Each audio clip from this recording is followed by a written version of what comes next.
over a lunchtime conversation with friends, I learned about the Partition Museum in Delhi. On Googling it, I discovered it as the Dara Shikoh Library and Cultural Center near Kashmere Gate. For now, entry is free as long as you book your slot. I booked mine, took the metro train to Kashmere Gate and walked from there.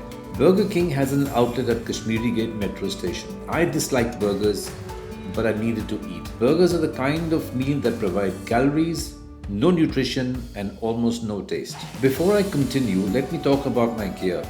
I use the Fujifilm X100V, my GoPro Hero Black 11 and my mobile phone, the OnePlus 10 Pro G. The 23mm lens of the Fujifilm X100V is perfect for the Kashmere Gate area. A longer lens will not work and a wider lens might work. I used snapshots taken with my mobile phone for this video and edited them with Snapseed. The color space and the color rendition differs from that of the videos. I will be back in October when the weather is better.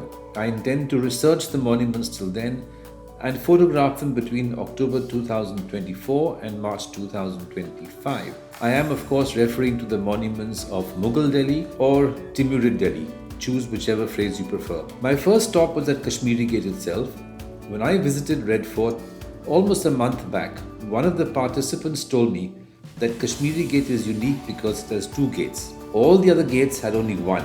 The British created the second gate within the structure to allow for the passage of goods and troops. I need to verify his story at some point. Kashmere Gate is unique in another way. There are two sides to the gate, as in all gates. The inner side where the rebel troops stood guard and the outer side where the East India Company forces stood and gave battle. Because of the direction of the light, the inner side was in shadow, whereas the sun lit the outer side. Now the battle I am referring to is of course the Great Uprising of 1857-58.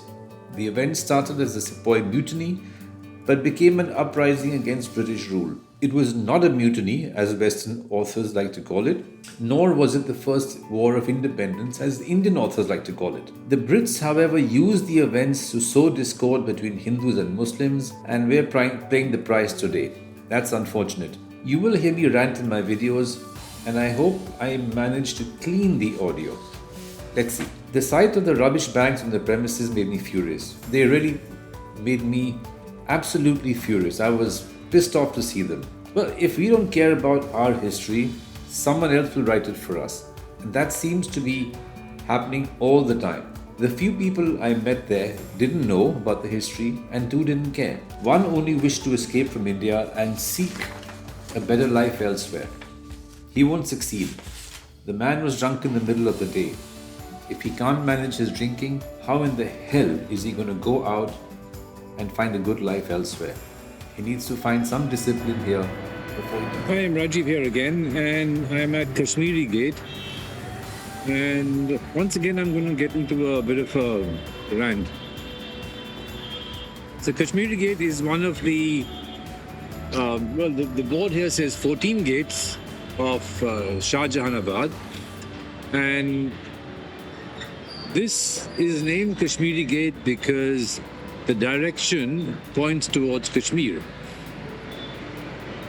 What's significant about this gate? The first thing is that there are two entrances, and I was told, or someone told me, that the Brits made the second gate or the second entrance to facilitate the movement of troops after the uprising of 1857. The other reason why this gate is significant is because it's from here, or it is here, that the, I don't know if you call them Indian forces, but let's say the forces of the rebels fought against the British forces. I don't want to use the term Indian because the British forces had Indians. They had, normal Indians, they had Sikhs, they had Afghans. And it was largely because of Colonel Jack Nicholson, that they finally breached the gate and re-entered Delhi, and it's from here that then they took the last Mughal emperor Bahadur Shah Zafar and put him through a sham trial and exiled him to Burma, which is now called Myanmar. When you walk around here, I'm going to bring you close now. You're going to see two kinds of brick. We see the small brick, which is the original brick called the Lakhoti or Lakhori bricks. Yeah, the Lakhori bricks. And then you see the larger bricks on top, which are the newer bricks. And behind is where you see some buses and some motorcycles and a pretty shabby, crappy little garden. And again you see the old wall. So I will be back here maybe a few months from now because I need to photograph this place. I have attached a Rode microphone to my GoPro. So let's see how my voice sounds. So I'm standing at the backside. I'm standing at the backside of the Kashmere Gate, and I'm standing at the side where the British forces stormed Delhi. This is the side where I'm now talking about the 14th of September 1857. The 14th of September 1857, we had the uprising which spread through North India. There are people like the Savarkar who called it the India's first war of independence. It was not a war of independence because South India, for instance, did not participate in this uprising. It was mostly a North Indian uprising. The second is that the British forces consisted of Indians and a lot of Sikhs and a lot of Afghans were in the British forces that stormed Delhi from the Kashmere Gate side. So this is what you might call the backside. So I'm now standing what would be outside the walled city. You can see the wall of the city out there, and I want to walk closer, and you're going to see two kinds of brick. The small thin bricks are I think they're called the Lakhori bricks. These are the original bricks, and the thicker bricks are the newer bricks which were placed much later. I believe the British destroyed much of the gate, sorry. Now, I don't know if what you see here are remains of some of the shells. I don't think so. I think this is just poor maintenance. But there were large sections of this gate that was destroyed by the British, and that's just the way it is. I'm now standing at the gate to Skinner's Church. It's now called St. James Church, built by James Skinner somewhere about 200 years ago, when the British Raj was, almost at its peak. India wasn't yet a British colony. It was then under the East India Company. It's the largest church, I think, in North India. I can't go inside because they've locked the gates, but maybe on a separate trip, I will come back. I will probably need to make 2 trips because the lighting here is excellent from this side, and I need good lighting to shoot the front side of the Kashmere Gate. But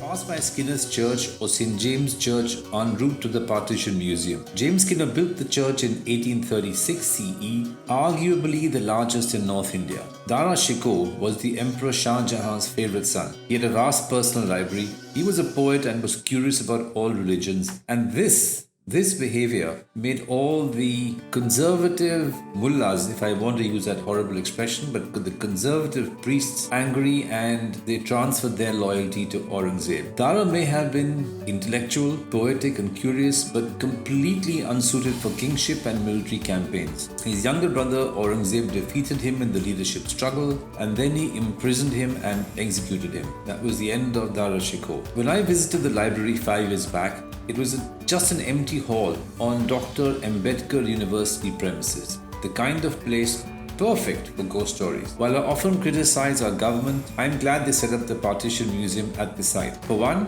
it honors Dara Shikoh's memory and the values he represented. Second, this step ensures we maintain the library.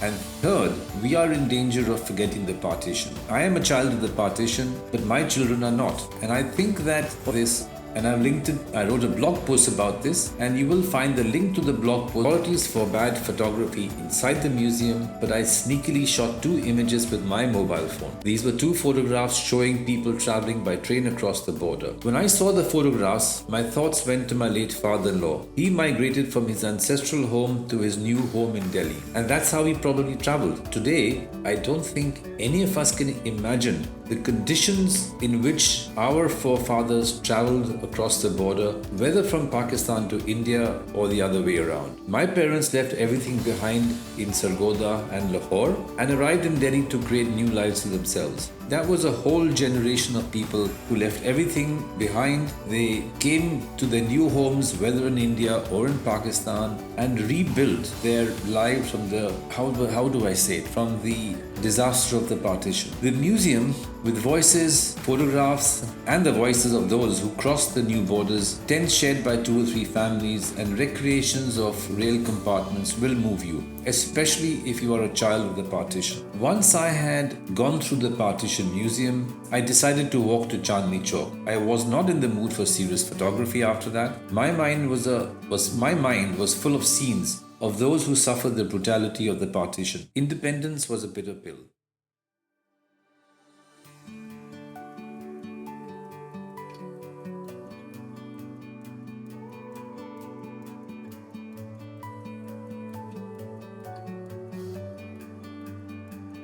Outside the Dara Shikoh library, it was Dara Shikoh's old library, and for those who don't know, Dara Shikoh was the Mughal Emperor Shah Jahan's oldest son, and he was his favorite son.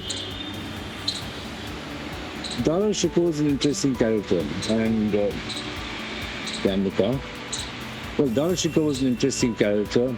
The mullahs hated him because he tried to bring about a kind of synthesis between the various faiths in India, and all the conservative clerics hated him. I'm quite sure that the conservative pundits also hated him. His youngest brother Aurangzeb definitely hated him, and he died in the War of Succession.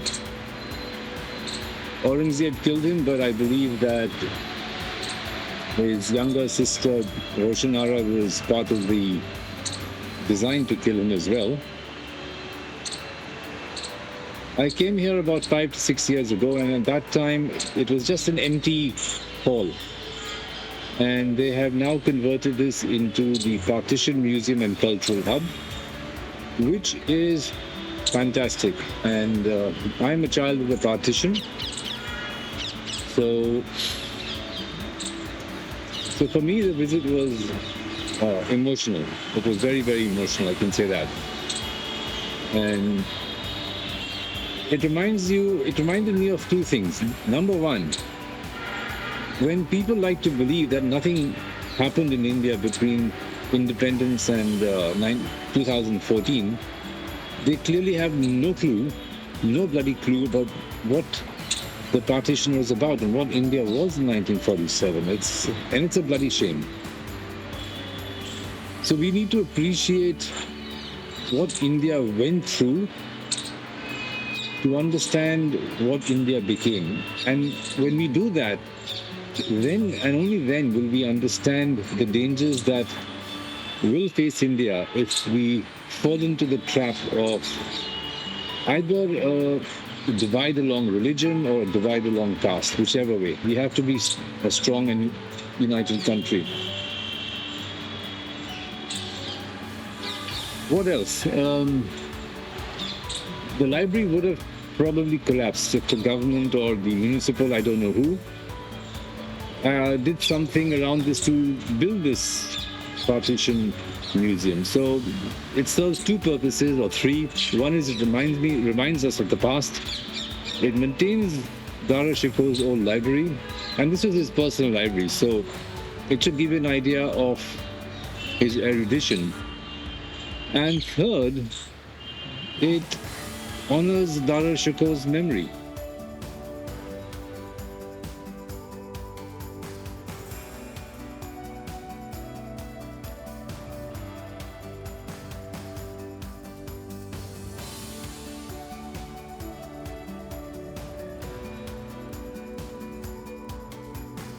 The Ambedkar University,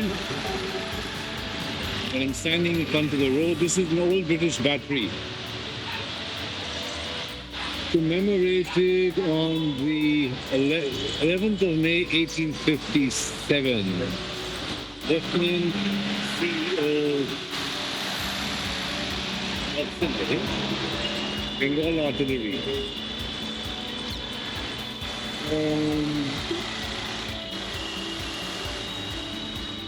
So yeah, this is a kind of a memorial to the uprising of 1857, and depending on which language you want to use, either the British were cursing the Indians or we were cursing the British, whichever way you want to take it. Across the bridge, it's the train bridge at Old Delhi Station. This was not a part of the walled city in the beginning, but the British added it later, and we've added some wall paintings. The GoPro lens is not a telephoto lens, but in the distance there you can see the red fort. On the right, I'm going to turn right now, is the way to Old Delhi Station. The last little clip for today's walk.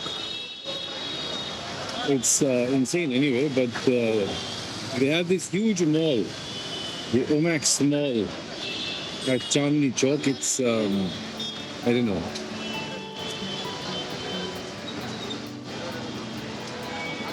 Whether it's the price of progress or whatever, I think this is the way the world will move.